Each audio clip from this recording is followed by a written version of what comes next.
మల్ల యాదవ్ గారు, ఒకవేళ రేపు కనుక టీఆర్ఎస్ మీది కాదని కేంద్ర ఎన్నికల సంఘం క్లియర్ చేసేస్తే ఇండైరెక్ట్ నోటీస్ కూడా ఇచ్చింది, న్యాయ పోరాటం చేస్తామని కవిత చెప్తున్నారు. న్యాయ పోరాటం తర్వాత కూడా మీరు టీఆర్ఎస్ పార్టీ పెట్టుకోవడానికి వీలు లేదని కవితకి క్లియర్ కట్ గా ఒక మెసేజ్ వస్తే బీఆర్ఎస్ ను టీఆర్ఎస్ గా మళ్ళీ మారుస్తారా? మళ్ళీ ఆ టీఆర్ఎస్ పేరును మీరు పెట్టుకుంటారా? అది వ్యక్తిగా మేము నిర్ణయించేది కాదు. పార్టీ అధిష్టానం ఆ రోజు అధినాయకత్వం అందరి అభిప్రాయంతో ఏ నిర్ణయం తీసుకుంటారో నిర్ణయం తీసుకుంటారు. అంటే కేటీఆర్ ఒక ప్రకటన కూడా చేశారు కదా ఈ మధ్యకాలంలో, కన్సిడర్ చేస్తున్నాము, ఎక్కువ మంది అడుగుతున్నారు టీఆర్ఎస్ గా మార్చమని, అది కూడా మేము కన్సిడర్ చేస్తున్నాము, చర్చలో ఉంది అని అన్నారు కేటీఆర్. మొదటిగా ఈ తెలంగాణ 2023 ఎన్నికలు అయిపోయిన తర్వాత మేధావులందరూ కూడా బీఆర్ఎస్ గా కాకుండా టీఆర్ఎస్ కిందే ఉంచాలి అనే ఒక అభిప్రాయాన్ని వ్యక్తం చేసినప్పుడు ఫస్ట్ నేను ట్విట్టర్ లో పెట్టింది నేనండి. ఓకే, టీఆర్ఎస్ గా పార్టీని మళ్ళీ పేరు మార్చే ఆలోచన చేయాలి అధినాయకత్వం అని చెప్పేసి పెట్టింది నేను. ఆ తర్వాత అనేక సందర్భాలలో చాలా మంది మాట్లాడారు, హరీష్ రావు గారు చెప్పారు. 100% టీఆర్ఎస్ అనే పేరుని పదాలు మార్చి స్పెల్లింగ్లు మార్చి ఆ టీఆర్ఎస్ అనే వచ్చే విధంగా పెట్టుకోవటం అనేది నిజంగా కవిత గారికి అవసరం లేదు, భావ్యం కూడా కాదు. వారు న్యాయ పోరాటం చేసినా ఏ పోరాటం చేసినా ఇప్పుడున్న ఎలక్షన్ కమిషన్ తీసుకున్న నిర్ణయం ప్రకారం ఆ పేరుని అలాట్ చేయడానికి అవకాశాలు లేవు. తప్పకుండా అబ్జెక్షన్స్ చాలా మందికి ఇక్కడ రాష్ట్రం నుంచి మేధావులకి, కళాకారులకి, కవులకి అబ్జెక్షన్స్ ఉన్నాయి. ఆ అబ్జెక్షన్స్ అన్నింటినీ క్రోడీకరించి వచ్చిన వాటన్నింటినీ కన్సాలిడేట్ చేసి వారికి నోటీస్ ఇచ్చేటప్పుడు వాటన్నింటినీ జతపరుస్తూ ఇవ్వడం జరిగింది. కాబట్టి ఎట్టి పరిస్థితులలో టీఆర్ఎస్ అనే పేరుని స్పెల్లింగ్లు మిస్టేకులు చేసో చిన్న చిన్న పదాలు మార్చో పెట్టుకుంటామనంటే ఒప్పుకునే పరిస్థితి లేదు, ఒప్పుకోరు. దానికి సంబంధించిన టెక్నికల్ ఇష్యూస్ నే అరేంజ్ చేస్తూ ఎలక్షన్ కమిషన్ కు ఉత్తరాలు వేరు వేరు సందర్భాలలో వేరు వేరు వ్యక్తుల నుంచి పోవడం జరిగింది. వాటన్నిటి కన్సల్టేట్ చేసిండ్రు. వారికి ప్రైమరీ రైట్ ఒకవేళ న్యాయ పోరాటం చేస్తుండొచ్చు కానీ చేసినా కానీ ఫలితం ఉంటది అని చెప్పేసి మేము భావించట్లేదు. ఓకే, దిలీప్ కుమార్ గారు, మీ అంచనా ఏంటి సార్? ఒకవేళ టీఆర్ఎస్ నీది కాదు అని కవితకు క్లియర్ కట్ గా ఈసీ ఇప్పుడు చెప్పింది, రేపు న్యాయస్థానాల్లో కూడా అదే పరిస్థితి ఎదురైతే బీఆర్ఎస్ ను టీఆర్ఎస్ గా మార్చే ఛాన్స్ ఉందా? మీ అంచనా ఏంటి? టిఆర్ఎస్ మన టిఆర్ఎస్ మాడాలని కూడా ఇదే టెక్నికల్ ప్రాబ్లం. మీరు ఆల్రెడీ బీఆర్ఎస్ రిజిస్టర్ అయిపోయారు, ఎలక్షన్ కమిషన్ మళ్ళీ అడగాల, మళ్ళీ వాళ్ళు ఓపెన్ నోటీస్ అబ్జెక్షన్ ఏమైనా ఇన్వైట్ చేస్తారు, అబ్జెక్ట్ ఇన్వైట్ చేయడానికి ఆ మాట అన్న. రేపొద్దున మళ్ళీ ఈ టిఆర్ఎస్ ఏదైతే ఉందో కవితది వాళ్ళు అబ్జెక్ట్ రేజ్ చేస్తారు. వీళ్ళెట్లా వాడుకుంటున్నారు, ఆల్రెడీ వదిలేసుకున్నారు, they relinquish the particular title అంటే అప్పుడు ఏమవుతుందంటే ద మోస్ట్ ఫ్రీజ్ అవుతుంది. అటు వీళ్ళకు రాదు, అటు వాళ్ళకు రాదు. టోటల్ గా దీన్ని కొంతకాలం పాటు ఫ్రీజ్ చేస్తుంది ఎలక్షన్ కమిషన్. దానికి లిమిటేషన్ ఉంది. ఆ కారణం అప్పటి వరకు అది ఎవరికి రాని పరిస్థితి కూడా వస్తుంది. It's up to them. వీళ్ళు అబ్జెక్షన్ చేసే దాన్ని బట్టి, వీళ్ళకున్న టైటిల్ ని బట్టి, వీళ్ళకున్న క్లెయిమ్ ని బట్టి అది రీజనబుల్ క్లెయిమ్ కాదు. వీళ్ళకంటే బీఆర్ఎస్ కే దీని మీద క్లెయిమ్ కు ఎక్కువ ఎలిజిబిలిటీ కానీ టైటిల్ కానీ ఉందని ఎలక్షన్ కమిషన్ భావించింది అనుకోండి, అప్పుడు రియల్ అవుట్ అవుతుంది టీఆర్ఎస్ అని. బట్ నేను పాసిబిలిటీ చెప్తున్నాను.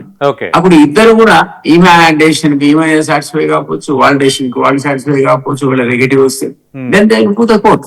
కోర్టు ఒక్కొక్క సందర్భంలో కూడా ఇంటర్ఫియర్ అవుతుంది కొన్ని సందర్భాలు. జనరల్ గా ఏంటంటే ఈ ఎలక్షన్ ప్రాసెస్ లో అది ఎలక్షన్స్ ప్రాసెస్ లో ఎలక్షన్ నోటిఫికేషన్ వచ్చిన తర్వాత కోర్టులు ఇంటర్ఫియర్ కావు, లేదా అలాట్మెంట్ ఆఫ్ సింబల్స్ మీద కానీ లేదా ఇట్లాంటి ఎలక్షన్ రిలేటెడ్ మ్యాటర్స్ మీద చాలా తక్కువ పర్సెంట్ కోర్టులు ఇంటర్ఫియర్ అయిపోయాయి. ఎందుకు ఎలక్షన్ వాళ్ళ మరణం వాళ్ళని వదిలేద్దామని అనుకుంటుంది కోర్టు తప్ప ఇంటర్ఫియర్ కాదు. They always uphold the decision of the election commission of India in most of the cases. నేనేం గంపగుతా చెప్పట్లేదు. కొన్ని సందర్భాల్లో వాళ్ళు రిపోర్ట్ చేశారు, కొన్ని సందర్భాలు డైరెక్షన్స్ ఇచ్చారు, ఇది జరగలేదని కాదు. బట్ ఒక్కొక్కసారి కోర్టు దీన్ని అంత సీరియస్ గా తీసుకోకుండా మీ గొడవ అంతా మీరు అక్కడే చేసుకోండి ఎలక్షన్ కమిషన్ తో అనే అవకాశం ఉంటుంది. ఓకే, మల్ల యాదవ్ గారు, అంటే ఇప్పుడు కవిత వల్ల అంత ఇంపాక్ట్ లేదు, కవిత మా పేరు వాడుకుంటోంది, కవిత చేస్తున్న ఆరోపణలను అవాస్తవం అని మాట్లాడుతున్నారు, అంతగా పట్టించుకోవాల్సిన అవసరం లేదని ఇంటర్నల్ మీటింగ్స్ లో చాలా క్లియర్ కట్ గా చెప్తున్నారు బీఆర్ఎస్ కి సంబంధించి. కానీ ఆమె వల్ల ఏమైనా నష్టం ఉంటుందని అంచనాల్లో ఏమైనా ఉందా? అటు పార్టీ నుంచి, పార్టీ పేరు పైన అభ్యంతరం మీరు వ్యక్తం చేస్తున్నారు.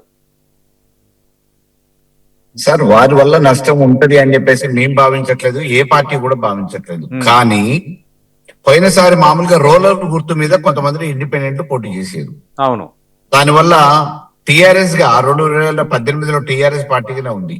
దాదాపుగా ఒక 10 నుంచి 15 సీట్లు కోల్పోవాల్సిన పరిస్థితి ఏర్పడ్డది. తుమ్మల నాగేశ్వరరావు గారు లాంటి వాళ్ళు కూడా ఓడిపోయింది.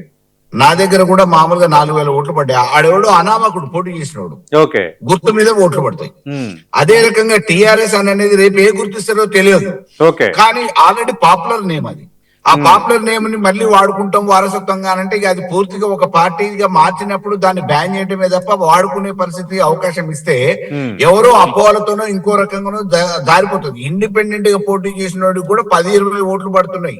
ఆ 10-20 ఓట్లు వాని మీద అభిమానంతో వేయట్లేదు, వాళ్ళ కుటుంబ సభ్యులు వేయట్లేదు. చేజారి పడిపోవటమో కన్ఫ్యూజన్ లో పడిపోవటమో ఇవన్నీ జరుగుతూ ఉన్నాయి. కాబట్టి నష్టం అనేది కవిత గారితో ఏమీ లేదు. ఆమె ప్లేస్ లో ఇంకొకళ్ళు ఎవరైనా ఉంటారు, ఇండిపెండెంట్ ఉంటారు. ఇవాళ రేపు రియల్ ఎస్టేట్ పెరిగింది, డబ్బులు చేతుల నుండి అయిపోయినాయి.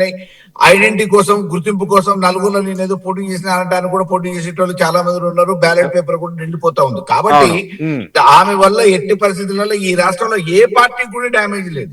ఓకే, కానీ కారు గుర్తే ఇచ్చే అవకాశం లేదు కదా. 100% లేదండి. కారు గుర్తు మాకు ఆల్రెడీ బీఆర్ఎస్ కారు గుర్తే కదా. అదంటున్నా. మరి అలాంటప్పుడు మీకెందుకు అభ్యంతరం? పార్టీ పేరు ఏదైనా ఎక్కువగా గుర్తుల మీద కన్ఫ్యూజన్ అనేది వస్తుంది. It is a popular name, brand image of KCR కదండి. రైట్. కేసీఆర్ అంటే టిఆర్ఎస్, టిఆర్ అంటే కేసీఆర్. దాదాపుగా 20 సంవత్సరాలుగా అల్టిమేట్ గా టిఆర్ఎస్ అనగానే కేసీఆర్ గుర్తొస్తారు, కేసీఆర్ అనగానే టిఆర్ఎస్ గుర్తొస్తుంది. అటువంటి నేమ్ ని ఇక్కడ ఉన్న రాజకీయ పరిస్థితుల దృష్ట్యా మార్చినా అది వదులుకోవటం కాదు కదా. మేమేం వదులుకోలేదాన్ని పూర్తిగా. ఇప్పటికి కూడా గ్రామాలలో టిఆర్ఎస్ అంటారు. రైట్. అవును. ఎందుకు మేము కూడా డిబేట్స్ లో ఒక్కోసారి ఫ్లోలో టిఆర్ఎస్ అని అంటాం.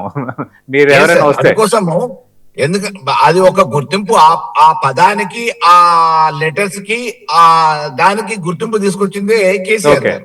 కాబట్టి ఎట్టి పరిస్థితులలో మళ్ళీ ఇంకొకళ్ళకి అలాట్ చేయడం అనేది భావ్యం కాదు. అలాట్ చేయడానికి అనేక రకమైన అభ్యంతరాలు ఉన్నాయి. దాంట్లో భాగంగానే ఈ రోజు కవిత గారికి నోటీస్. ఓకే, దిలీప్ గారు, డిబేట్ ముగించే ముందు క్లియర్ కట్ గా చెప్పండి సార్. నిజంగా బీఆర్ఎస్ అని మార్చడం వల్ల టీఆర్ఎస్ నష్టం జరిగిందా? టీఆర్ఎస్ ఉండటం అనేది ఎక్కువ మంది కోరుకుంటున్నారన్న దానికి మీరు చెప్పే కామెంట్ ఏంటి? మిమ్మల్ని సార్ దిలీప్ గారు. ఇప్పుడు నేను కూడా సుదీర్ఘకాలం టిఆర్ఎస్ లో పనిచేశా.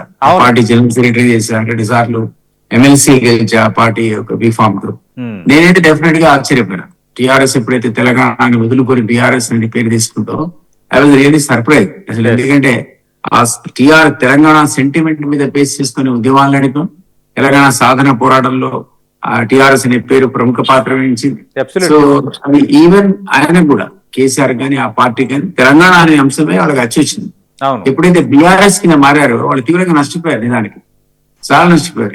మీకు ఎందుకో పబ్లిక్ లో జనరల్ యాక్సెప్టెన్స్ రాలేదు. సో అలాంటి వాళ్ళని కూడా ఎందుకు మార్చాడపై అనుకున్నాం. అయితే కేటీఆర్ స్టేట్మెంట్ కూడా చాలా మంది అప్డేట్ చేశారు. మళ్ళీ టీఆర్ఎస్ తీసుకుంటున్నారు అనేటువంటి స్టేట్మెంట్. అది అధిష్టానం దగ్గర తీసుకుపోతాం, మా అధినేతతో మాట్లాడతాం అనే మాట కూడా అన్నాడు. అంటే they have acknowledged that there is a protest and there is a resentment and there is a disagreement. So ఆ లెవెల్ వరకు పోయిందంటేనే మీరు తెలంగాణ అంశం ఆ పేరే వాళ్ళకి ఎక్కువ వచ్చింది బీఆర్ఎస్ కంటే మీరు అర్థం చేసుకోవాలి. సో అందువల్ల వాళ్ళు ప్రొటెస్ట్ చేస్తారు డెఫినెట్లీ. మళ్ళీ అన్నట్టుగా అది లింక్ టు టిఆర్ఎస్ అనేది మనం మీరు అన్నారు కదా మన డిబేట్లలో కూడా. ఇప్పుడు కూడా నేను టిఆర్ఎస్ ఆబ్లిక్ బీఆర్ఎస్ అనే మాట్లాడతా. టిఆర్ఎస్ అదే పాత బీఆర్ఎస్, పాత టిఆర్ఎస్ అంటుంటా. టిఆర్ఎస్ పేరు ఇప్పటికీ మనకి అలవాటు తప్పలేదు. సో అందువల్ల వాళ్ళు సీరియస్ అబ్జెక్షన్ తీసుకుంటారు, నోటీసులు ఇస్తారు, ఆ ఎలక్షన్ కమిషన్ దానికి రిప్లై ఇస్తారు అంటే ప్రొటెస్ట్. సో ఆ ప్రొటెస్ట్ అనేది సీరియస్ గా ఉంటేది కనుక ఎంతమంది అన్నట్టు అది ఇట్ విల్ బి ఫ్రోజన్ తప్ప ఒక పర్టికులర్ పీరియడ్ ఫ్రీజ్ అయిపోతుంది. కవితకి ఇది షాకేనా దిలీప్ గారు? కవితకి అడ్వాంటేజ్ వచ్చింది కదా టిఆర్ఎస్ రావడం అనేది. చాలా మంది ఆశ్చర్యపోయారు. అది అడ్వాంటేజ్, ఇనిషియల్ అడ్వాంటేజ్ వచ్చింది నాకు political party.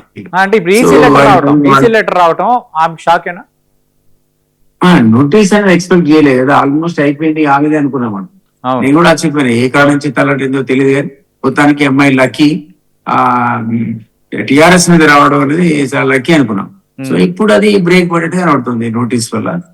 Wait and see outcome ఏముంటుంది. రైట్. థ్యాంక్ యూ దిలీప్ గారు, థ్యాంక్ యూ మల్ల యాదవ్ గారు. మనం చూస్తున్నాం కొత్తగా టిఆర్ఎస్ పార్టీ పేరు పెట్టుకోవడం పైన కవితకు ఈసీ నోటీసులు జారీ చేసింది. ఆ పేరు పైన అభ్యంతరాలు వస్తున్నాయి తెలంగాణ రక్షణ సేన అంటూ, మొత్తం ఓవరాల్గా చూస్తే టీఆర్ఎస్ అని వస్తుంది కాబట్టి దానిపైన అభ్యంతరాలు వస్తున్నాయి కాబట్టి మీరు మరో 3 పేర్లు సజెస్ట్ చేయాలి అంటూ ఈసీ లెటర్ పంపించింది. ఖచ్చితంగా టీఆర్ఎస్ మాదే అని కవిత వాదిస్తున్నారు, న్యాయ పోరాటం చేస్తూ ఉంటున్నారు. ఏదేమైనా రేపొద్దున్న ఆ టీఆర్ఎస్ అనేది కవితతో ఉండకపోవచ్చు అని, ఇలాంటి అంశాలపైన అవగాహన కలిగిన కపిల్ భాయ్ దిలీప్ కుమార్ గారు చాలా స్పష్టంగా చెప్తున్నారు. ఖచ్చితంగా ఈ అభ్యంతరాలు వచ్చినప్పుడు ఈ ఇబ్బంది ఉంటుంది. రేపొద్దున ఆల్రెడీ టీఆర్ఎస్ కానీ ఎక్కువగా బీఆర్ఎస్ పార్టీ గుర్తింపు ఉంది కాబట్టి ఈ సమస్య ఉంటుంది కాబట్టి రేపొద్దున న్యాయస్థానాల్లో కూడా పాజిటివ్గా కవితకు అనుకూలమైన తీర్పులు రాకపోవచ్చు అని అంటున్నారు. అట్ ది సేమ్ టైం ఒకవేళ టీఆర్ఎస్ కవిత కాదని పూర్తిగా తేలిపోతే రేపొద్దున న్యాయస్థానాల విషయంలో కూడా ఆమెకి ప్రతికూలత ఎదురైతే బీఆర్ఎస్ టీఆర్ఎస్గా మారుతుందా? మారే ఛాన్సెస్ ఎక్కువ ఉన్నాయి. ఈ మధ్యకాలంలో కేటీఆర్ కూడా ఒక అనౌన్స్మెంట్ చేశారు, కన్సిడర్ చేస్తున్నాము, ఎక్కువ మంది అది అడుగుతున్నారు కాబట్టి అని. చూద్దాం మళ్ళీ బీఆర్ఎస్ టీఆర్ఎస్గా మారబోతోందా ఈ పరిణామాల క్రమంలో.